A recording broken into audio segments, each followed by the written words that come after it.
राष्ट्रपति Donald Trump ने birth right citizenship को खत्म करने के लिए एक एग्जीक्यूटिव ऑर्डर पर सिग्नेचर किए।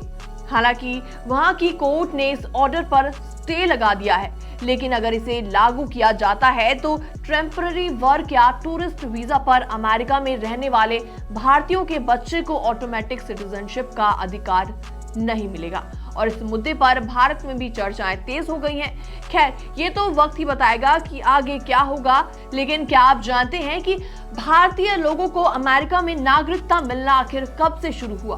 कौन थे पहले भारतीय जिन्होंने अमेरिकन सिटीजनशिप हासिल की और कैसे? तो आइए जानते हैं पूरी स्टोरी। 20वीं सदी में नस्लीय भेदभाव के दौर में भिकाजी बलसारा पहले भारतीय बने जिन्हें अमेरिका की नागरिकता मिली। वो पारसी समुदाय से थे और उन्होंने उस समय के नियमों को चुनौती देकर एक मिसाल कायम की। अमेरिका में नागरिकता हासिल करना इतना ज्यादा मुश्किल आखिर क्यों था, ये भी आपको बताते हैं। 1790 के नेचुरलाइजेशन एक्ट के मुताबिक अमेरिका में सिर्फ फ्री व्हाइट पर्सन को नागरिकता दी जाती थी, यानी कि भारतीयों को व्हाइट नहीं माना जाता था, इसलिए वो नागरिकता के योग्य नहीं थे।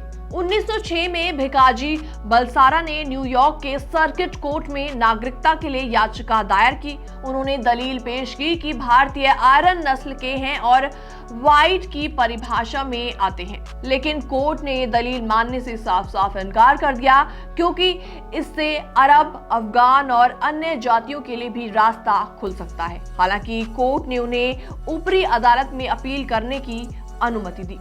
तो कब उनको सफलता हाथ लगी, ये भी आपको बताते हैं। 1910 में न्यूयॉर्क के साउथ डिस्ट्रिक्ट कोर्ट के जज एमिल हेनरी ने भिकाजी बलसारा को अमेरिकी नागरिकता देने का फैसला सुनाया। जज ने फैसला इसलिए दिया ताकि इसे चुनौती देकर इस कानून की व्याख्या की जा सके। इसके बाद ये मामला सर्किट कोर्ट ऑफ अपील्स में गया, जहां पारसियों को व्हाइट के रूप में कैटेगराइज किया गया और भिकाजी बलसारा को नागरिकता दी गई। तो ऐसे में भिकाजी बलसारा के केस का क्या असर पड़ा, ये भी आपको बताते हैं। इस फैसले ने अन्य भारतीयों के लिए नागरिकता का रास्ता खोल दिया और इसी कानून के आधार पर ए.के. मजूमदार जैसे अन्य भारतीयों को भी नागरिकता मिली। 1917 का इमिग्रेशन एक्ट और भारतीयों पर असर, ये भी आपको बताते हैं। 1917 में अमेरिका ने इमिग्रेशन एक्ट लागू किया, जिससे भारतीयों का प्रवास सीमित हो गया। हालांकि पंजाबी अप्रवासी मैक्सिको के जरिए अमेरिका में आते रहे और कैलिफोर्निया में अपनी एक बड़ी कम्युनिटी बना ली। ऐसे में वर्ल्ड वॉर 2 के बाद कैसे हालात बदले, ये भी आपको बताते हैं। द्वितीय विश्व युद्ध के बाद अमेरिका ने भारतीयों के लिए दरवाजे फिर से खोले। 1946 में लूज सेलर एक्ट पास हुआ, जिसमें हर साल 100 भारतीयों को अमेरिका में बसने की अनुमति दी गई। 1965 के इमिग्रेशन एक्ट के बाद भारतीयों की संख्या तेजी से बढ़ने लगी। अब भारतीयों का अमेरिका में वर्चस्व भी बन चुका है।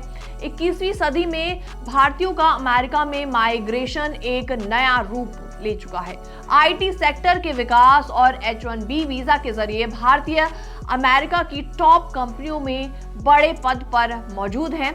आज भारतीय अमेरिकी कम्युनिटी न केवल एजुकेशन और बिजनेस में बल्कि अमेरिकी राजनीति और प्रशासन में भी मजबूत स्थिति में है। भिकाजी बलसारा ने न केवल भारतीयों के लिए अमेरिकी नागरिकता का रास्ता खोला है, बल्कि नस्लीय भेदभाव के खिलाफ एक मजबूत संदेश भी दिया है। आज भारतीय अमेरिकन समुदाय अमेरिका की ग्रोथ में बड़ा योगदान दे रहे हैं और ये सफर आने वाले दशकों में और भी ज्यादा मजबूत हो जाएगा। फिलहाल इस पूरी रिपोर्ट पर आपका क्या रिएक्शन है, आप भी हमें अपनी राय कमेंट सेक्शन में जरूर दें। बाकी वर्ल्ड से जुड़ी छोटी और बड़ी खबरें देखने के लिए बने रहिए NBT इंटरनेशनल के साथ।